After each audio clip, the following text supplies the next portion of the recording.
Movie की starting एक ऐसे शहर से होती है जहाँ पर अमीर और गरीब लोग एक साथ तो रहते हैं, लेकिन अमीर लोग गरीब लोगों का बिल्कुल साथ नहीं देते। उनके काफी हाई स्टैंडर्ड्स हैं और वो गरीबों को कुछ भी नहीं समझते। ये मूवी इसी शहर में रहने वाले एक आदमी ऑर्थर पर बेस्ड है। वो अपनी मदर के साथ रहा करता था। उसे कॉमेडी बहुत पसंद थी और उसका दिल चाहता था कि वो एक दिन बहुत बड़ा कॉमेडियन बने। उसका आइडियल एक आदमी था जो कि बहुत बड़े कॉमेडी शो को होस्ट करता था। वो कहता था कि मैं भी एक दिन उनके शो में उनके साथ खड़ा होऊंगा। वो इसके लिए बहुत मेहनत किया करता था। फिर एक दिन हम ऑर्थर को देखते हैं जो कि किसी कंपनी की एडवर्टाइजमेंट के लिए एक साइन बोर्ड लेकर एक रोड पर खड़ा होता है कि कुछ शरारती बच्चे वहाँ पर आते हैं और उसे बहुत तंग करके उसका साइन बोर्ड छीन कर भाग जाते हैं। ऑर्थर यहाँ पर जोकर बना होता है। वो उन बच्चों के पीछे भागता है ताकि अपना साइन बोर्ड ले सके, लेकिन वो बच्चे उसे बहुत भगाते हैं और वही साइन बोर्ड उसके मुंह पर मारते हैं, जिससे वो साइन बोर्ड टूट जाता है और उसके बाद फिर वो ऑर्थर को भी बहुत बुरी तरह मारते हैं। ऑर्थर काफी हर्ट होता है और सीधा अपने बॉस के पास जाता है। वो उसे सब कुछ बताता है कि बच्चों ने उसके साथ क्या क्या किया, लेकिन उसका बॉस उल्टा उसे डांट देता है और कहता है कि तुम्हारा दिमाग तो ठीक है, बच्चे ऐसी हरकत कैसे कर सकते हैं। बॉस उससे कहता है कि मैं तुम्हें तुम्हारी सैलरी भी नहीं दूंगा। ऑर्थर में कॉन्फिडेंस की बहुत कमी होती है, इसलिए वो यहाँ पर खुद के बारे में कुछ बोल ही नहीं पाता। वो वहाँ से काफी उदास होकर बाहर आ जाता है और सोचता है कि क्या मैं इतना बुरा हूँ कि कोई भी मेरी बात का यकीन ही नहीं करता। वो अपने घर आता है और डांस करने लगता है। यहाँ पे हम देखते हैं कि उसकी बॉडी काफी वीक होती है। अगले दिन ऑर्थर अपने कोलीग से मिलता है और उसे उन बच्चों के बारे में बताता है। उसका कोलीग उसे कहता है कि ये तो बहुत गलत हुआ, तुम्हें अपनी हिफाजत करनी चाहिए थी यार। और इसी के साथ वो उसे गन देता है और कहता है कि इसे अपने पास रख लो, ये मुश्किल वक्त में तुम्हारे काम आएगी। ऑर्थर ये लेने से इनकार करता है, लेकिन वो आदमी जबरदस्ती उसे गन दे देता है और फिर ऑर्थर अपने घर के लिए निकल पड़ता है। वो बस में होता है तो उसके सामने एक बच्चा भी बैठा होता है। वो उसे हंसाने की कोशिश करने लगता है और वो बच्चा जोर जोर से हंसने लगता है, जिस पर उस बच्चे की मदर को गुस्सा आ जाता है और वो ऑर्थर से कहती है कि हटो, परेशान मत करो हमें। लेकिन इस बात पर ऑर्थर हंसने लगता है।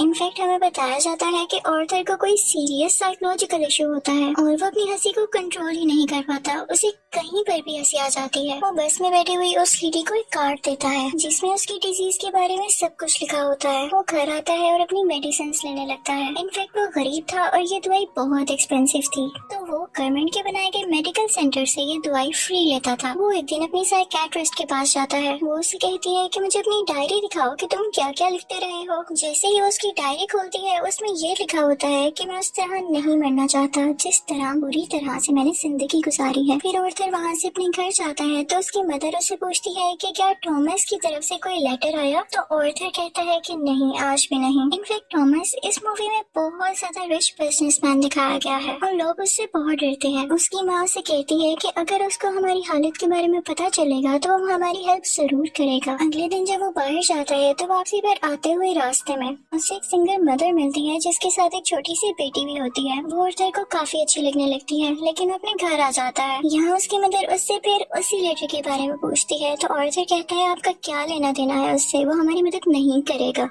अगले दिन हम देखते हैं कि वो सिंगल लड़की ऑर्थर के घर पर आती है। वो उससे कहती है कि मैं कुछ टाइम से नोट कर रही हूँ कि तुम मेरा पीछा कर रहे हो, जिस पर ऑर्थर उसे कहता है कि हाँ, मुझे तुम अच्छी लगी हो। तो इस पर वो लड़की हंसने लगती है और जल्दी उन दोनों में दोस्ती हो जाती है। ऑर्थर को एक और जगह से जोकर की ऑफर आती है। वो एक चिल्ड्रन हॉस्पिटल होता है और जब ऑर्थर वहाँ पर जाकर डांस कर रहा होता है तो उसकी पॉकेट से वही गन बाहर आकर गिरती है। सब बच्चे डर जाते हैं और स्टाफ हैरान होता है कि इसके पास गन क्या कर रही है। ये बात फैलती है और उसे इस जॉब से भी निकाल दिया जाता है। वो अपने बॉस को कॉल करता है कि ये तो सिर्फ एक टॉय गन है, तो उसका बॉस उसे कहता है कि झूठ मत बोलो, मुझे तुम्हारे कलीग ने सब कुछ बता दिया है कि तुमने खुद उससे गन ली। यहाँ पर ऑर्थर का दिल दोबारा से बहुत दुखता है कि उसके कलीग ने तो उसे जबरदस्ती ये गन दी थी। फिर हम देखते हैं कि ऑर्थर ट्रेन में घर जा रहा होता है और वहाँ पर 3 बिजनेसमैन भी होते हैं जो कि थॉमस वेन के ही आदमी थे। वो ट्रेन में बैठी हुई एक लड़की को छेड़ रहे होते हैं। ऑर्थर को यहाँ पर अपने मेंटल डिसऑर्डर की वजह से हंसी आने लगती है और वो तीनों आदमी समझते हैं कि हम पर हंस रहा है। वो उसे बहुत मारते हैं, इतना मारते हैं कि उसके मुंह से खून आने लगता है। ऑर्थर उन्हें अपना मसला बताने की कोशिश कर रहा था, लेकिन वो तीनों उसकी एक नहीं सुनते। ऑर्थर को उन तीनों पर गुस्सा आ जाता है और अपनी गन निकाल कर उन तीनों को शूट कर देता है। वो वहाँ से ये सोचकर भाग जाता है कि मैंने 3 लोगों का कत्ल किया है। वो खुद को एक बाथरूम में लॉक कर लेता है। पहले तो वो डर रहा था, लेकिन यहाँ पर अचानक से वो डांस करने लगता है। ऐसे लग रहा था जैसे अब उसे कोई रिग्रेट नहीं और वो काफी सुकून में भी था। ऑर्थर घर आता है तो टीवी पर न्यूज चल रही होती है जिसमें थॉमस बोल रहा होता है।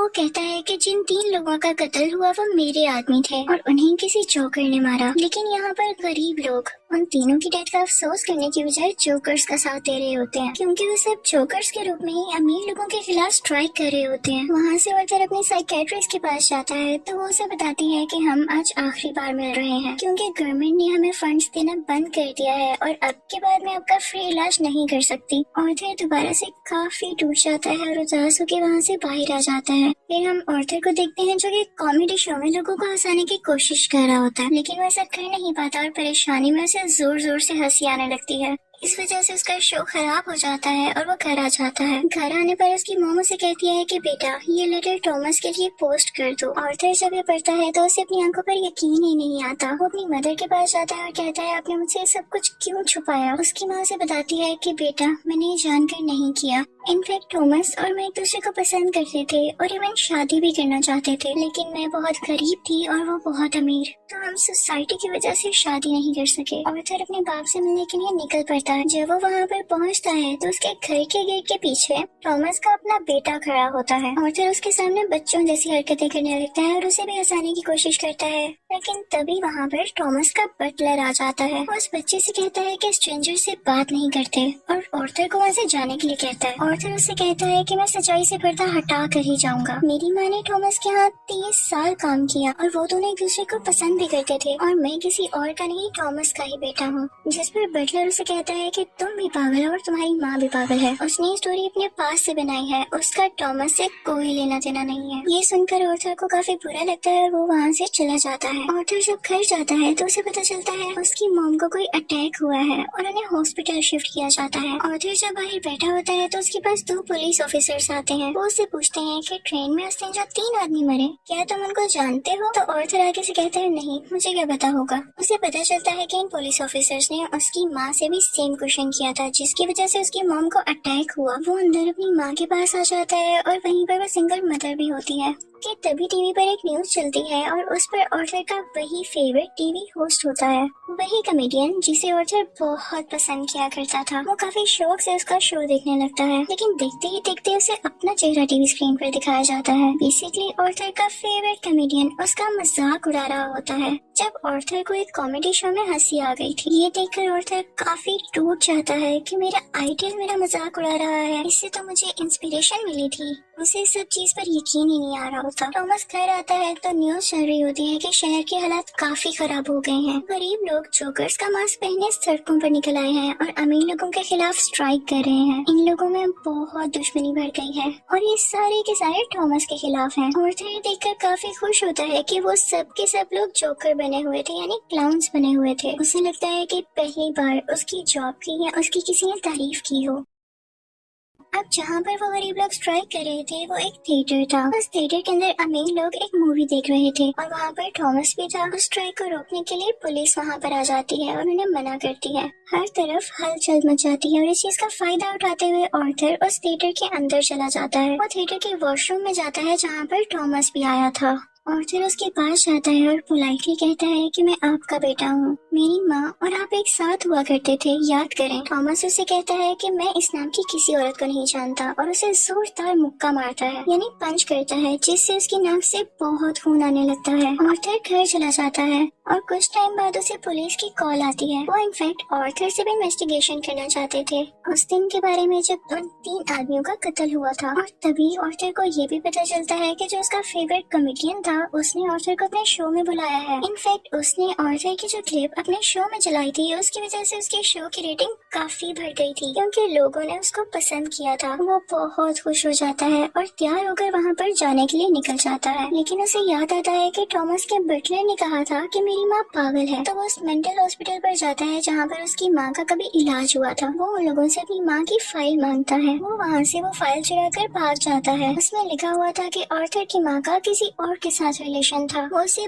बहुत ज्यादा फिजिकली अब्यूज किया करता था, मारा करता करता था और इसी दौरान आर्थर के सर पर भी चोट आई थी, जिसकी वजह से वो आज इस डिजीज का शिकार है। वो वहाँ से सीधा अपनी दोस्त यानी उसी सिंगल मदर के पास जाता है, लेकिन हमें यहाँ पर पता चलता है कि वो तो थी ही नहीं, वो असल में सिर्फ और सिर्फ उसकी इमेजिनेशन में थी और उसको उसके विजन्स आया करते थे। आर्थर अपने माँ की चोट की वजह से काफी परेशान होता है। वो हॉस्पिटल जाता है और पिलो से अपनी माँ को मार देता है। घर आकर देखता है तो उसे पिक्चर मिलती है जिसके पीछे लिखा हुआ था कि मुझे तुम्हारी स्माइल बहुत पसंद है, जो कि थॉमस ने लिखा था और ये पिक्चर उसकी मदर की थी। यहाँ उसे एहसास होता है कि उसकी माँ झूठ नहीं बोल रही थी। वो अपना जोकर का मेकअप करने लगता है और यहाँ पर वो काफी दुखी होता है और उसे कुछ समझ नहीं आ रहा होता कि उसके आसपास क्या हो रहा है। तभी वहाँ पर उसका वही कोलीग आ जाता है और वो कहता है कि जो उस दिन ट्रेन में 3 कत्ल हुए और रिसेंटली तुम्हारी माँ का भी कत्ल हुआ, मैं उसके बारे में कुछ पूछना चाहता हूँ। आर्थर को लगता है कि ये लोग फिर से मेरा जीना हराम करने आए हैं और वो यहाँ पर अपने कोलीग को पूरी तरह से मार देता है। अब इसके बाद आर्थर तैयार होता है और अपने जोकर का फुल कॉस्ट्यूम पहन लेता है। वो अब अपने फेवरेट कॉमेडियन के शो में जाने की तैयारी कर रहा था। वो बहुत खुश होता है और रास्ते में डांस करता हुआ जा रहा होता है। वहीं पर वो दोनों पुलिस ऑफिसर्स भी आ जाते हैं जो उससे ट्रेन में हुए हादसे के बारे में इन्वेस्टिगेशन कर रहे थे, पर आर्थर वहाँ से भाग आता है और भागते भागते ट्रेन में घुस आता है। उस ट्रेन में और भी बहुत सारे लोग ऐसे थे जिन्होंने जोकर का कॉस्ट्यूम पहना था। पुलिस इतने सारे लोगों में उसको ढूंढ ही नहीं पाती, तो इसी बात का फायदा उठाते हुए वहाँ से बाहर आ जाता है और अपने फेवरेट कॉमेडियन के शो की तरफ जाता है। वो जब उसके सामने जाता है तो वो उससे पूछता है कि क्या तुम भी जोकर बने हो, क्या तुम भी अमीरों के खिलाफ प्रोटेस्ट कर रहे हो। आर्थर उससे रिक्वेस्ट करता है कि आप लोगों को मेरे बारे में कुछ न बताइएगा सिवाय इसके कि मैं एक ऑर्डिनरी जोकर हूँ।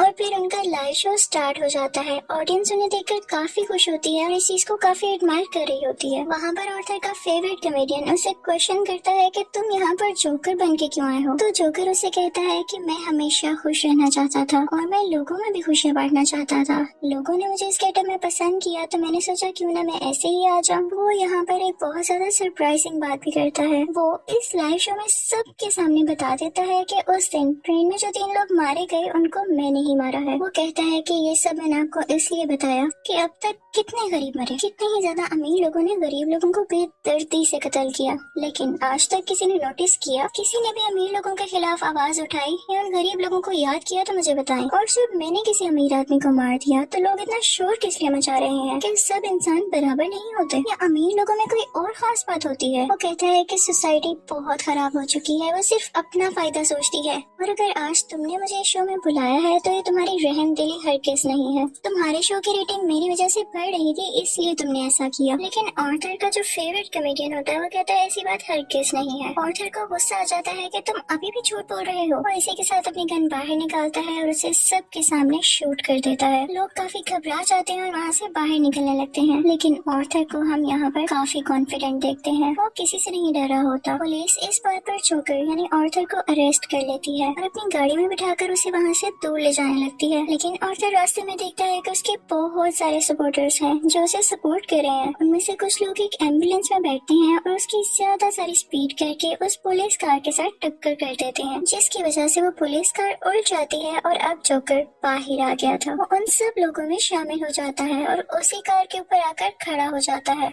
सब लोग उसे यहाँ पर देख पा रहे थे और उसे चीयर कर रहे थे। उसके मुंह और नाक से काफी खून आ रहा था, लेकिन वो उसी खून से अपनी स्माइल बना लेता है और हाथ फैलाकर जोर जोर से हंसने लगता है। ये इनफैक्ट एक ऐसी स्माइल थी जिसके पीछे गम, तकलीफ और दुख छुपा हुआ था। वो अब उन सब लोगों का हीरो बन चुका था और वो यहाँ पे काफी खुश था कि लोग फाइनली अब उसे तारीफ कर रहे थे, उसे अप्रिशिएट कर रहे थे। दूसरी तरफ हम थॉमस को देखते हैं जो कि अपनी प्रेजेंट वाइफ और अपने बेटे के साथ ये शहर छोड़कर जा रहा होता है, लेकिन तभी साइड पे खड़ा एक जोकर उन लोगों को शूट कर देता है, लेकिन वो उनके बेटे को कुछ नहीं कहता। फिर सीन चेंज होता है और हमें आर्थर यानी जोकर एक साइकियाट्रिस्ट के पास दिखाया जाता है। वो वहाँ पर भी हंस रहा होता है, तो वो साइकियाट्रिस्ट उससे कहती है कि तुम बिला वजह क्यों हंसते रहते हो। तो आर्थर उससे कहता है कि आप इस फीलिंग को कभी नहीं समझ पाएंगी, और ये कहकर वो वहाँ से बाहर आ जाता है। उसके जूतों के नीचे खून लगा हुआ था, जिससे ये जाहिर होता है कि एक अच्छा इंसान कैसे किसी कातिल में बदल गया। और इस मूवी से हमें ये लेसन भी मिलता है कि जब किसी के साथ बुरा किया जाए तो वो बुरा ना भी हो तो एक ना एक दिन बुरा बन ही जाता है। उसे इतनी अजियत दी गई, इतना टॉर्चर किया गया कि उसके अंदर से वो फीलिंग्स ही खत्म हो गई और अब वो अपनी लाइफ से बिल्कुल सेटिस्फाई था। और इसी के साथ ये मूवी भी एंड हो जाती है। आई होप आपको ये मूवी अच्छी लगी होगी। Thank you for watching.